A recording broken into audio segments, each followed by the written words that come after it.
I reject the use of the word sleaze. Reagan will also be remembered as a man who truly believed in the Nicaraguan Contras. He called them freedom fighters. General Secretary Gorbachev, tear down this wall. A man who hated the evil empire of communism. Yet a man as president who grew to embrace the Soviet leader, the embodiment of that empire, and in the process opened a new door to a new understanding, a new world.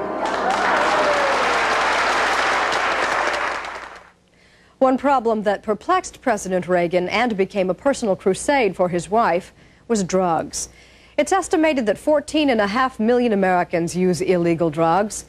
We pay more than $1 billion a year for the medical treatment of drug users, which helps to explain why Americans consider drugs the nation's most serious problem. It is a war with many battle lines. And the battle's just begun. There's many lost, but tell me who has won? With advanced weapons. We recovered one of the bales. We got another. And mothers, children, brothers, sisters, torn apart. With thousands of victims. A war escalated by crack. Crack, crack, crack. The new high of the 80s. Money, money, money. It is very big business. Los Angeles County Sheriff's Deputy Herb Jerome. It's a lot of money involved. A lot of people are using it.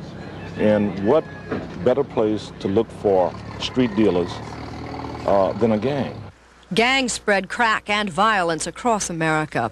Get out the way, man. Big cities and small towns. I got you, man. Okay. They blew away their competition in vicious turf wars, and they blew away cops who got in their way. If our son Eddie, sitting in a police car, can be wasted by scum, then none of us is safe. There were hundreds of innocent victims. When is it going to stop? I just don't know when it's going to stop. And great athletes whose soaring talent gave them the illusion of invulnerability fell to the temptation. The war against drugs became international, fought in the mountains of Colombia, the streets of Bogota. The anti-drug fight got hot. This is your brain on drugs. Jay! Communities demonstrated. Hey, Pusher! Hey, you! Black men out here are watching you. Treatment centers mushroomed. It's like you can't live without it. Jails filled up. If you sell drugs, you will be caught. And when you're caught, you will be prosecuted. And once you're convicted, you will do time. But in the inner cities, where drug money and drug jobs seemed to be the only thriving industry, teenage dealers still swaggered, studded with gold jewelry, driving expensive cars. Drugs were identified as an inner city problem. A mistake, says Dr. David Musto of the Yale School of Medicine. The result of this is that instead of supporting the institutions of the inner city, which are so important to fighting drugs, such as education and the schools and churches and so on, we write them all off because we just see them as drug users. The habit is being passed along. It just kicks and moves a lot. That's what it does when I smoke. The number of babies addicted at birth has skyrocketed. The torrent of illegal drugs seems unchecked, leading to a dim but growing call for legalization, taxation, and controls. The debate of the decade to come. The 80s and NBC News special will continue.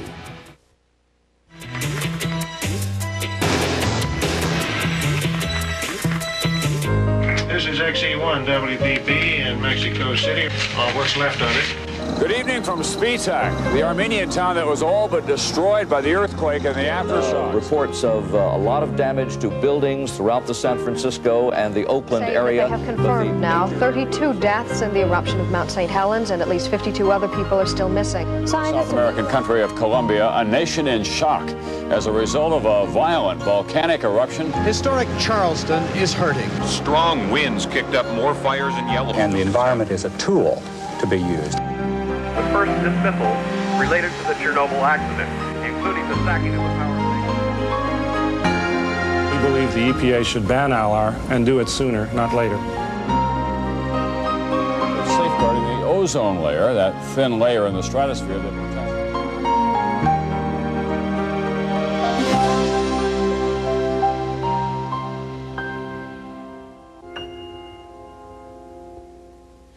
The force of nature.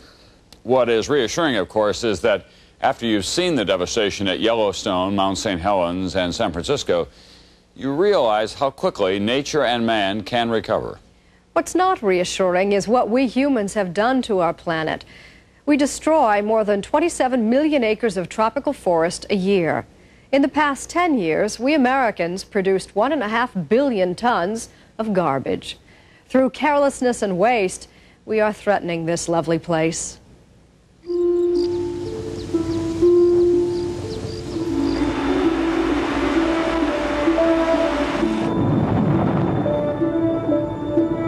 We began the 80s as we had all modern decades, polluting our air with the effluents of our factories, fouling our water with sewage and fertilizer, choking our landscape with garbage, and wondering where were we going to bury waste that was too deadly or too foul, but still believing we had time, that we were in control.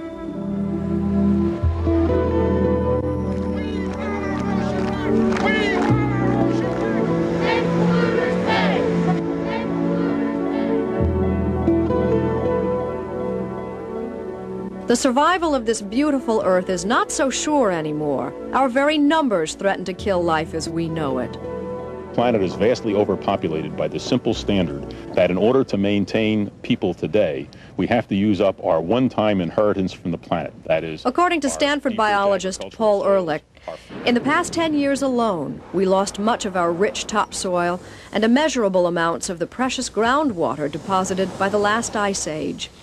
The way we're maintaining our feeding base is by using up those resources, and when they're gone, we're cooked. And the way we are maintaining our industrial economy by burning fossil fuels, using up those resources and allowing the smoke to poison rain, is also devastating. When lakes go acid, salamanders are often the first to go. Aquatic life, trees, plants, all die. And the carbon dioxide from the burning traps the sun's warming rays inside the atmosphere, causing another impending disaster, the greenhouse effect. Computer models we've done at Stanford indicate that global warming could easily cause climatic events that would starve somewhere between 40 and 400 million people to death twice a decade over the next couple of decades. I never remember not harvesting a crop, and we're very close to that this year. It's not clear that the record-breaking heat and droughts that plagued farmers in the 80s were a result of global warming. But most scientists agree there's a 50-50 chance that, unchecked, warming will cause drastic climate changes in the future. What we're talking about here now is a possible 50-50 chance of ending civilization, so we ought to be doing something about it, even if it's not sure.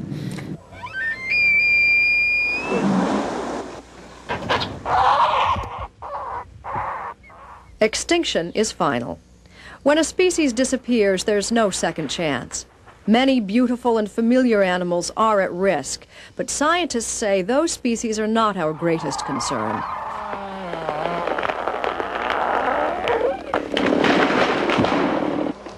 At least half of the Earth's species make their home in tropical rainforests. In the 1980s, just this past decade, scientists estimate that we have lost 50,000 species, animals and plants, gone. Most of them weren't the cute or cuddly or spectacular species the public rallies to save. They were small, plants and animals that were essential parts of the food chain and life support system. About a third of all of our medicines already come from plants, and we know that every time you cut down a square mile of tropical rainforest, you may well be losing a cure for AIDS or a cure for cancer. There have been changes for the better in the 80s. But overall, the 80s were not good years for an increasingly crowded and fragile world. In the 1980s, we gained many tools from science, yet science can't save us unless we want to be saved. Still, some of the advances that we witnessed were breathtaking.